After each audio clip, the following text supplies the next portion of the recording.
Well, thank you, Paul, and good afternoon.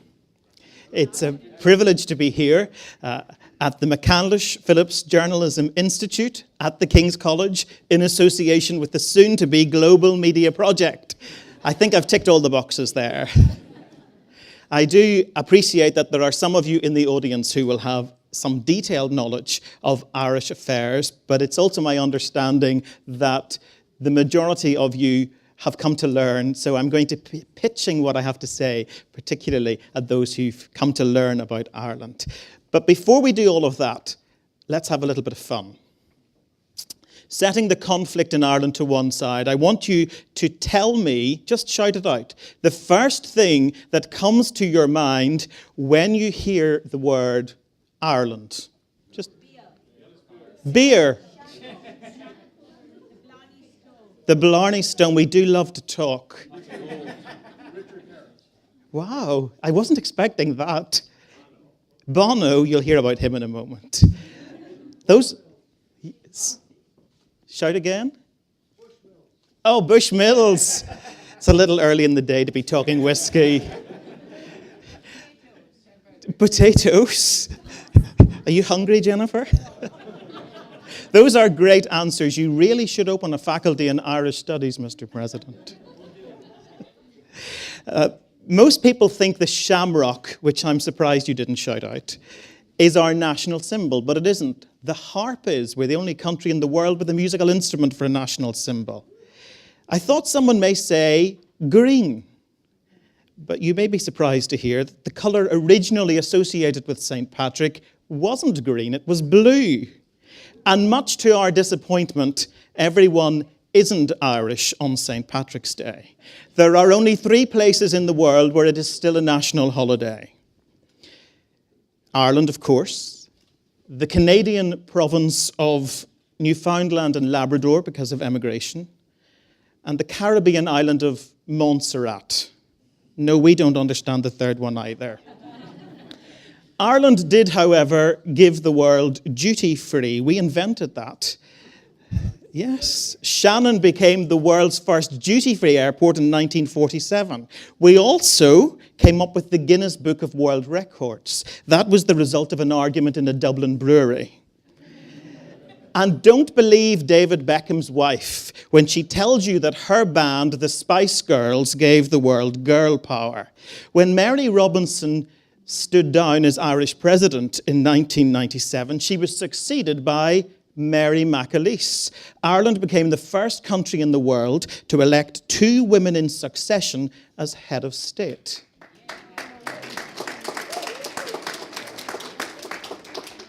That's girl power. And that was Ireland. Northern Ireland, and I'll explain the difference in a moment, punches way above its weight. Belfast has to be the only city in the world to have constructed an entire tourist industry around the fact that it once built a ship that sank. Titanic. Now, to be fair, of the other ships we launched in the same year, 5 of them lasted 30 years, 9 of them lasted 50 years, and 1 of them, the Nomadic, turned 100 in 2011. So the defence printed on the T-shirts at the Titanic visitor experience in Belfast stands. She was fine when she left here.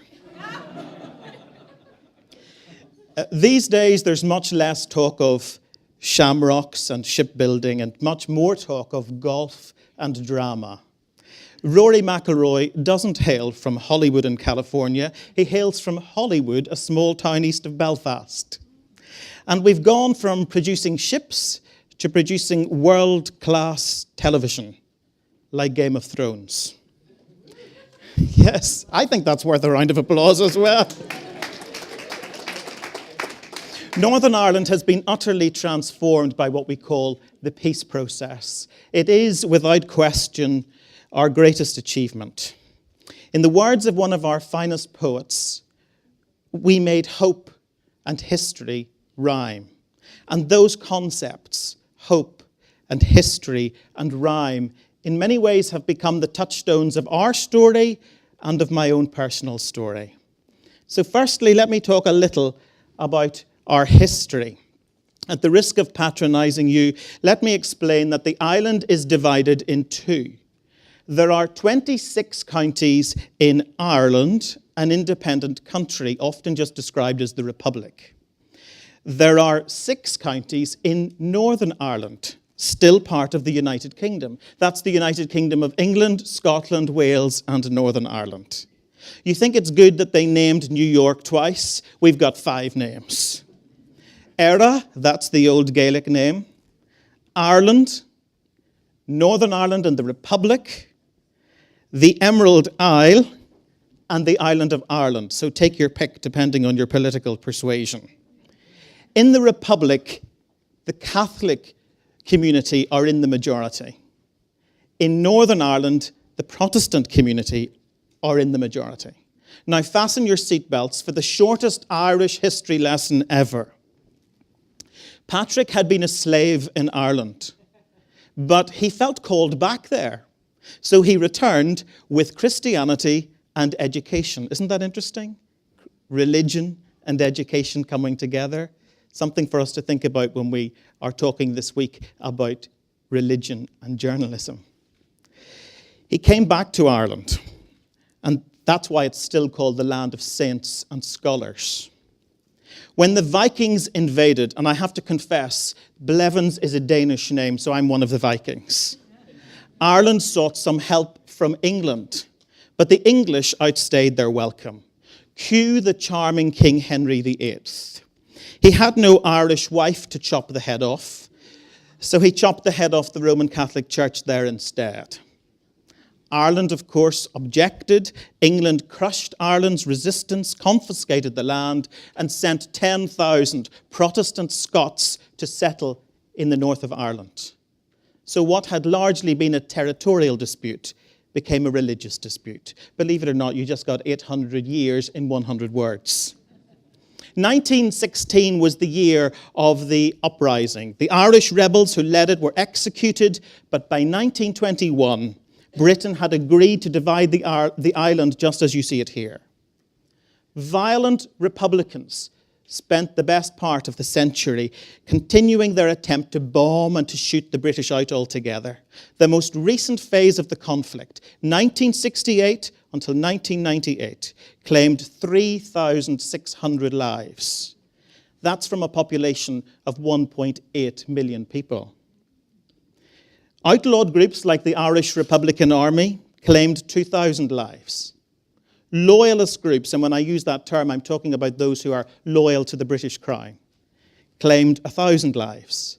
The British security forces claimed at least 350. It was a very dark chapter, summed up in the words of the song, Sunday, Bloody Sunday. You may have heard of a little band from Ireland called U2. Broken bottles under children's feet, bodies strewn across the dead-end street. But I won't heed the battle call. It puts my back up against the wall. Did you catch the juxtaposition there? For some, it was a battle cry, a freedom fight. But to others, it was just a dead-end street. Bono, the lead singer of U2, was rather prophetic when he questioned the glory in the revolution long before it had been consigned to history. So here's a little snapshot of that period of history from a rather youthful reporter. Excuse the audio for the first 10 seconds. It's from some very old film that's been digitally transferred. These are hardly scenes for the season of peace and goodwill, but not even Christmas could ease the tension surrounding this particular conflict. David Blevins, Sky News in Londonderry.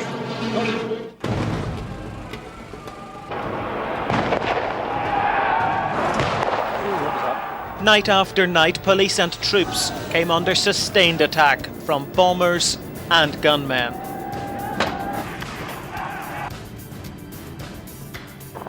The military used its considerable might to paint a picture of preparation for war.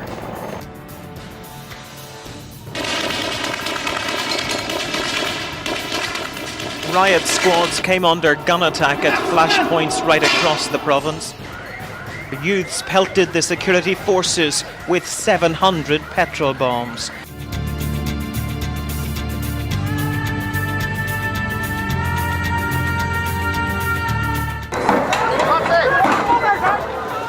Trouble flared when police moved in to seal off the contentious route of a loyalist march in a nationalist area.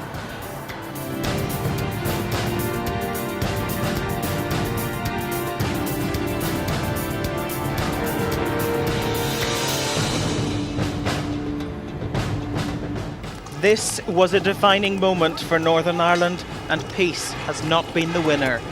David Blevins, Sky News in Portadown. Day 3 of the new term at what they now call the School Under Siege. For the Catholic pupils of Holy Cross Primary, another walk through the Tunnel of Terror.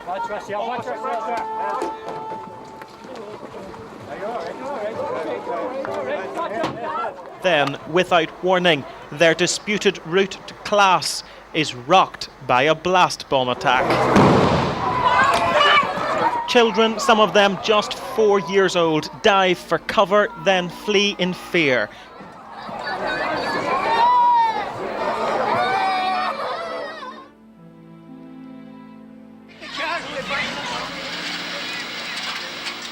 Nothing could have prepared Omagh in County Tyrone for 3 on August 15th.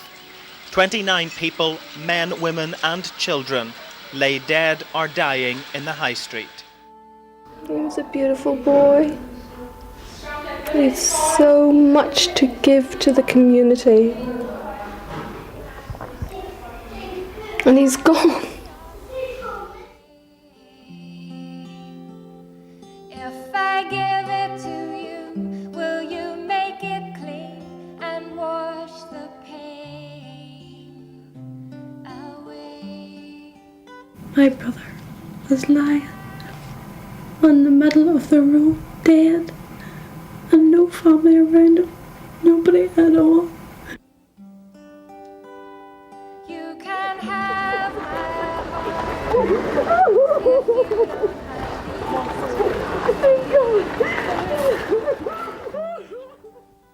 My wife's dead, you know, and I have a life sentence. So I give these pieces all to you. If you want it, you can have my heart. But we also had our hope. I'll never forget the radio host's cue. We're interrupting this programme for a news flash. It's a momentous day and David Blevins is at the news desk. I've still got my script at home. Breaking news in the last few minutes. The IRA has declared a complete and unequivocal ceasefire. Can you imagine the hope those few words brought for a radio news anchor who'd grown up in an area known as the Murder Triangle? 2 months later, the Loyalists reciprocated by calling their own ceasefire. For the first time in my lifetime, the scene was set for peace talks. It took another 4 years for our hope to become reality.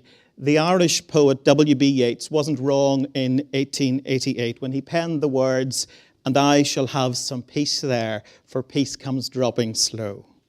Our eldest child, Sarah, was born in February 1998. 2 months later, they brokered the Good Friday Agreement. Sarah's 17 now.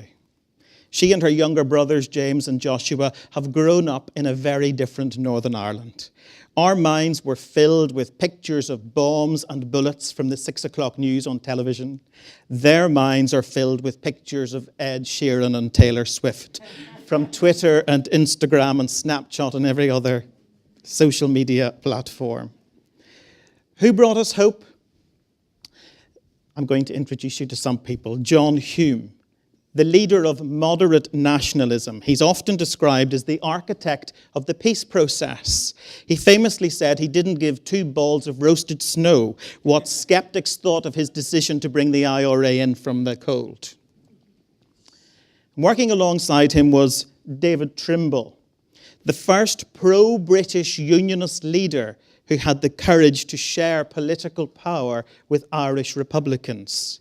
Hume and Trimble shared the Nobel Prize for Peace. Gerry Adams, you'll recognise him. Sinn Féin leader for more than 30 years, he is certainly not a saint. But he did persuade the Republican movement to pursue its objective politically. Someone else you'll recognise. Tony Blair. They are still debating his legacy, and Iraq is a whole other issue. But he spent more time in Northern Ireland than any other British Prime Minister in history. And perhaps most of all, the US Senator George Mitchell, the man who chaired the peace talks. America rewarded him with the Presidential Medal and the Liberty Medal. On receipt of the latter, this is what he had to say. I believe there's no such thing as a conflict that can't be ended. They are created and sustained by human beings. They can be ended by human beings. No matter how ancient the conflict, no matter how hateful, no matter how hurtful, peace can prevail. Now that's a definition of hope. Our history, our hope, and our rhyme. How did we in the media make hope and history rhyme? I think our contribution was threefold. Firstly, we ensured every voice was heard. At the height of the conflict, the British Prime Minister Margaret Thatcher imposed a broadcast ban on Gerry Adams. We circumvented the law by hiring actors to voice his words. We didn't endorse his position. We just ensured there was balance. Hold on to that word. Secondly, we read between the lines. The two sides didn't just disagree on the solution, they disagreed on the problem. Each came with its own version of history. Consensus required some very creative thinking, a very broad document. Journalists analysed it meticulously. So we went from being war correspondents to political analysts in order to try and help people make an informed decision before the referendum. We didn't try to influence the vote. We just tried to be accurate. Balance, accuracy. And thirdly, and this is my favourite, we found space for good news. It's easy to obtain a soundbite from those with the most extreme views. They tend to shout the loudest. So we made an effort to find the more moderate view, the view of Catholics and Protestants who were reaching out beyond the traditional boundaries. And we ensured our young people, the next generation, were given a pen or given a microphone to make their contribution too. Every time we think our rhyme is finished, Northern Ireland writes another line. We thought the ceasefires were the pinnacle until the Good Friday Agreement. We thought the agreement was the pinnacle until paramilitaries decommissioned their weapons. We thought decommissioning was the pinnacle until the two most diametrically opposed parties emerged from election as the largest and astonishingly agreed to share political power. Queen Elizabeth became the first British monarch to visit the Irish Republic. Her Majesty has played an active part in the peace process. Earlier this year, her son, Prince Charles, shook hands with Gerry Adams and visited the very place where the IRA had murdered his great-uncle, Lord Mountbatten. The unthinkable has not just become the thinkable, but the doable. Now, there have been setbacks. Dissident Republicans still pose a threat. We still witness periods of civil unrest, usually over flags or parades. And despite the political agreement, the reconciliation of people on the ground in the most hardline areas has been painfully slow. But the process that has brought us 20 years of fragile peace continues to be held up as an example to the rest of the world, not least to the Middle East. So here's another little snapshot of that period of history, and you can watch the reporter age in the process. The deadline may have gone, but while they talk around the table, there is hope.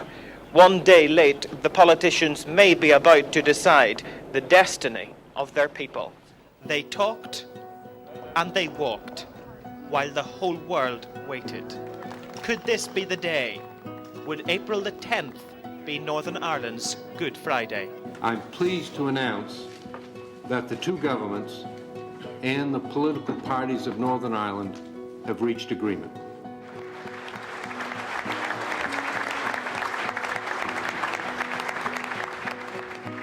Two men who've taken a leap of faith out of the past and into the future.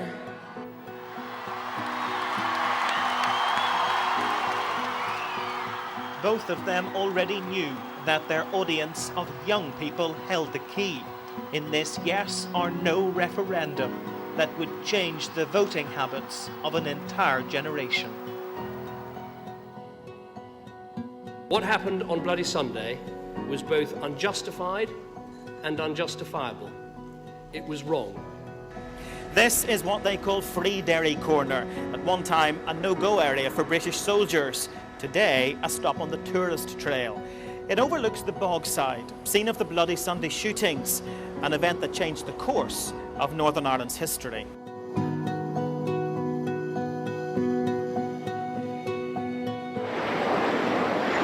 It takes 60 minutes to cross the Irish Sea. It took the British monarchy a century. Suitably dressed in emerald green, the Queen took an historic step into the Republic.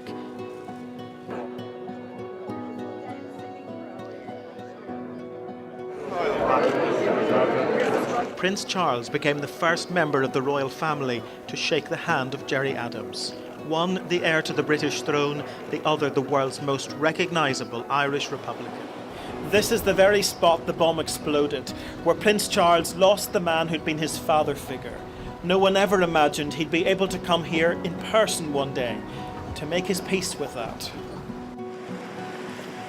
Facing the challenges together, the deal her husband helped broker has stuck. They had a warm welcome for an old friend at Stormont.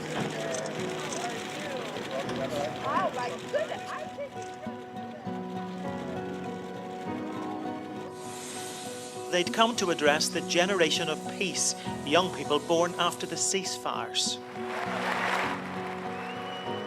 And to those who choose the path of peace, I promise you, the United States of America will support you.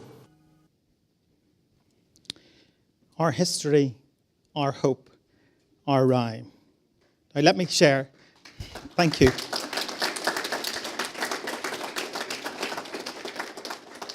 Now let me take just a moment to share a little of my own personal story. I've been a journalist for 25 years, a short time in print, 5 years in radio, and the remainder in television, well, in multimedia to be accurate.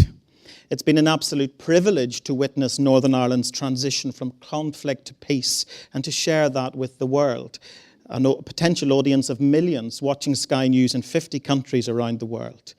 Which stories impacted me most? The Shankill bombing. 10 people died in that explosion. It was my first shift as a radio reporter. The Omagh bombing. 29 people died, one of them pregnant with twins. Her mother and 18-month-old daughter were also killed, 3 generations of one family. I went on air at 5 o'clock in the afternoon and didn't come off until midnight. The Holy Cross dispute. On the day before 9/11, I was broadcasting from that protest at a school in Belfast when a bomb exploded 100 yards behind me. And the Good Friday Agreement. We worked 48 hours straight, right through the night and into a second day. The sense of history was palpable, and no one wanted to miss the moment. World leaders have been queuing up to be associated with Ireland's peace process. Northern Ireland, tiny Northern Ireland, hosted the G8 summit of world leaders 2 years ago. The result is that I am honoured to have interviewed 2 American presidents, 3 Irish presidents, 4 British prime ministers, and 5 Irish prime ministers. Who left the greatest impression? None of the above. It was the ordinary people who had shown extraordinary courage during the conflict. People like Gordon Wilson, whose only daughter Mary died in the IRA bombing of Enniskillen on Remembrance Sunday, a Methodist lay preacher. And this is what he said: "I have lost my daughter and we shall miss her, but I bear no ill will. I bear no grudge. Dirty sort of talk is not going to bring her back to life. I shall pray for those people tonight and every night." I'm not embarrassed to tell you that I have sat with people and cried. The tears ran down my face when Juliet Turner sang Broken Things at a memorial service in Omagh 1 week after the bombing there. You don't have to switch off your mind or your heart to be objective. If you do, you can't be authentic. Because it wasn't just Ireland's history, it was my history. And my hope, where did I find my hope? I found it in my faith. My parents were people of hope. Christian, Protestant, evangelical. When I was just 12, my father died of cancer. To say I was angry would be an understatement. But by the age of 18, my rebellion was over and I had embraced their Christian hope. Soon afterwards, I had a sense of calling to the ordained ministry of the church. I remember telling my mother that I felt a little like the prophet Samuel, that God would never stop calling me until I answered. But a wise old minister from the Methodist Church gave me some good advice. Go and test the call, he said. Go and do something else altogether. And if it's the call of God, you will never outrun him. The something else I did was journalism. And I spent the next 18 years reporting the peace process and attempting to outrun God. In 2006, he finally caught up with me. During a visit to Africa, that sense of calling returned. And shortly after I returned home, an old friend telephoned to say that he had been praying for Ruth and I, and he felt God had given him some words. And those words came from 1 Samuel chapter 3, verse 6. Again, the Lord called Samuel. So I left Sky News and spent 3 years reading theology. You can imagine the reaction of the Irish media. Journalist quits screen for pulpit. The headlines were fascinating. You see, in the Irish context, a journalist can talk about many things. Their ethnicity, their politics, even their sexuality. Just don't mention the R word, religion. The conflict had already given religion a bad name in Ireland long before the clerical abuse scandal. Both parts of the island have become much more pluralist and secular. Last May, Ireland, yes, Catholic Ireland, became the first country in the world to legalize same-sex marriage by popular vote. Not easy for a Christian journalist to report that, especially when there are 2,000 people waiting for the result waving rainbow flags behind you. No one really uses the term Christian journalist in Ireland, north or south. It's an oxymoron to them. Most regard journalism as something secular and religion as something sacred. They clearly don't read enough C.S. Lewis. You see, don't let anyone ever tell you nothing good ever came out of Belfast. The Lion, the Witch, and the Wardrobe came out of Belfast. And this is what he said. There is but one good, that is God. Everything else is good when it looks to him, and bad when it turns from him. Everything can be sacred. It took me a long time to learn that I didn't have to separate my history and my hope. That was my history, my hope, my rhyme. In a sense, I had to write my own personal rhyme. Shortly before I graduated in theology, I agreed to take on a part-time ministry role with the Methodist Church. 24 hours later, Sky News invited me to return. And I did return on a part-time basis. For 4 years, I worked part-time in ministry and part-time in the media. I often tell people I'm the only person to have worked in a Christian ministry that was part-funded by Rupert Murdoch. Perhaps we should cut that from the video. The marriage of the two finally occurred 18 months ago when I returned to Sky News full-time. The penny had finally dropped. The two things, journalism and religion, are not mutually exclusive.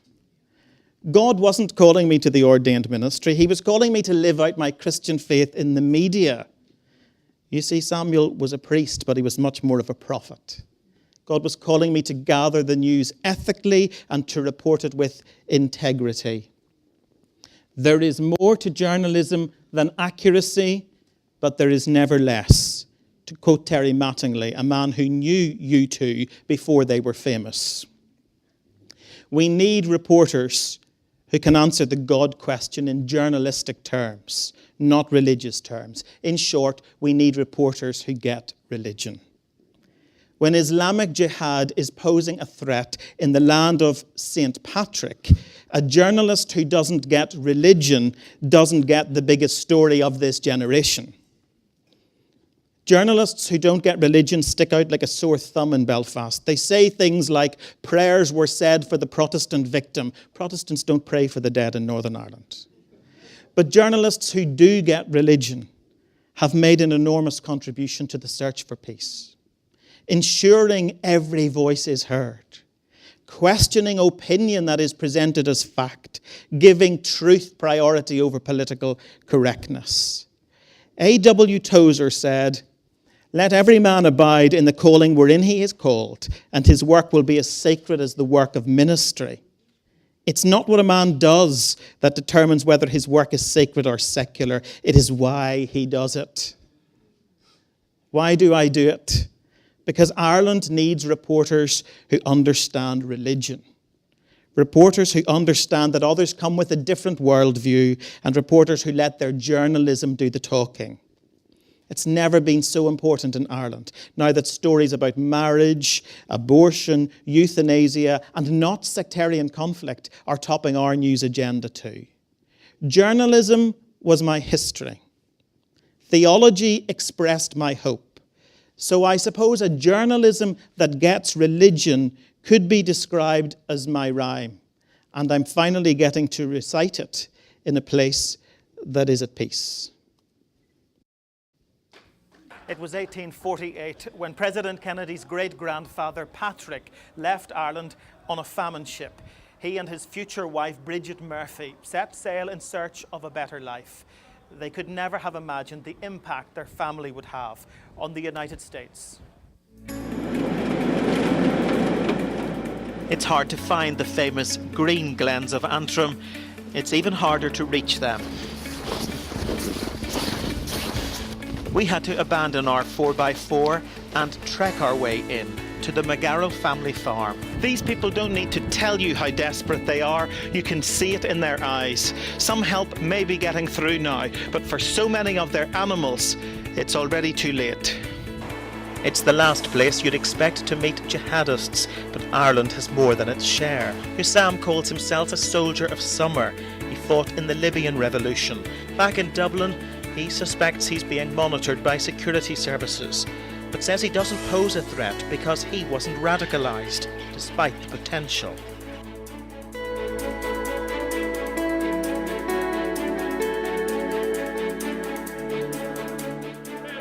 And Lord of the Seven Kingdoms.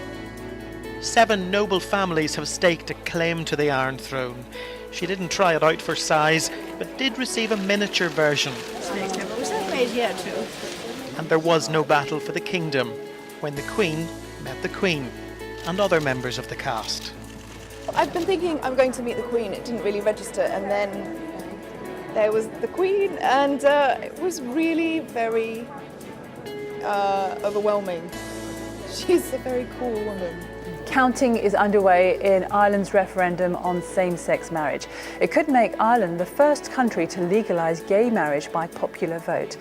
Let's go live to our correspondent David Blevins, who's at Dublin Castle, where the results will be declared later. We ourselves are joined by 2 very interesting ladies, Anne-Louise and Catherine. You had to go all the way to Canada to get married. Are you now going to get married in Ireland? Yes, we're thinking of getting married in Ireland. Yes.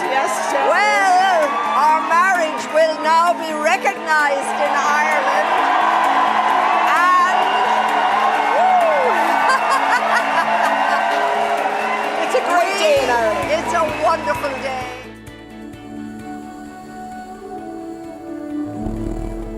"15 years and 11 Oscars later, the man who made the movie graced the city that built the ship." I'm happy to see, Belfast kind of reconnecting to its own history through this project. Will there ever come a day when James Cameron lies by the pool and enjoys his success? I just don't see myself in that sitting by the side of the pool. Graham, I'm David Blevins from Sky News. I think we're going to talk. All right, perfect. We'd come to meet the real Graham McDowell, It's been a big year for the golfer from a small town in Northern Ireland.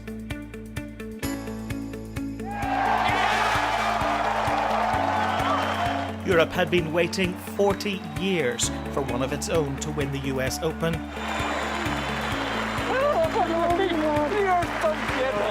He savoured the moment with his dad. And Sippleman makes it major win number 4. It's glory for Rory in Kentucky. He's the pride of Northern Ireland. Wonderful scenes. An amazing victory from Rory McIlroy.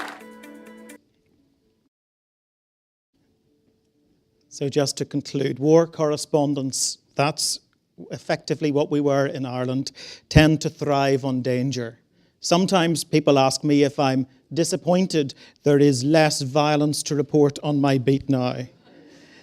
Let me assure you there is nothing I'd rather be reporting than the dawn of peace in the place I call home.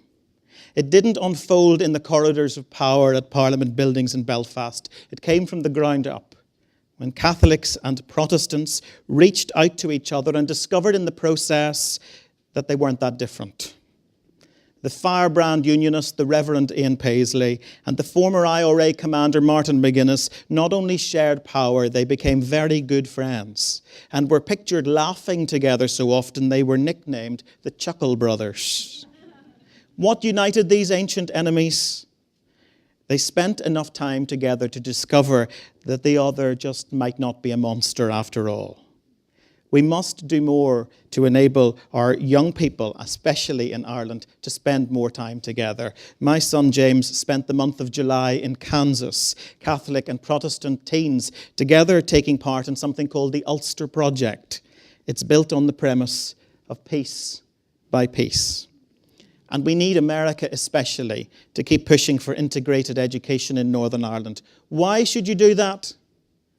Because 45 million of you claim you're Irish. The population of Ireland, north and south, is about 4.5 million. That means there are 10 times more Irish people in America than in Ireland. 19 of the 44 US presidents have claimed Irish ancestry. From John F. Kennedy, who made it from Wexford to the White House, or whose family did, in the space of a generation, to Barack Obama, the great-great-great-great-grandson of a cobbler from Moneygall, apparently. He dropped by for a Guinness 2 years ago, and that's fine by us. Ireland is the land of Céad Mile Fáilte, 100,000 welcomes. You'll be taken by the home of Liam Neeson. See what I did there? So don't let the facts cloud your green-tinted spectacles. You will find shamrocks there. You will find some breathtaking landscape. And you will find a good party on St. Patrick's Day. It's a place fulfilling the prophecy of the late, great Seamus Heaney. History says, don't hope on this side of the grave, but then once in a lifetime, the longed-for tidal wave of justice can rise up, and hope and history rhyme. Thank you for listening.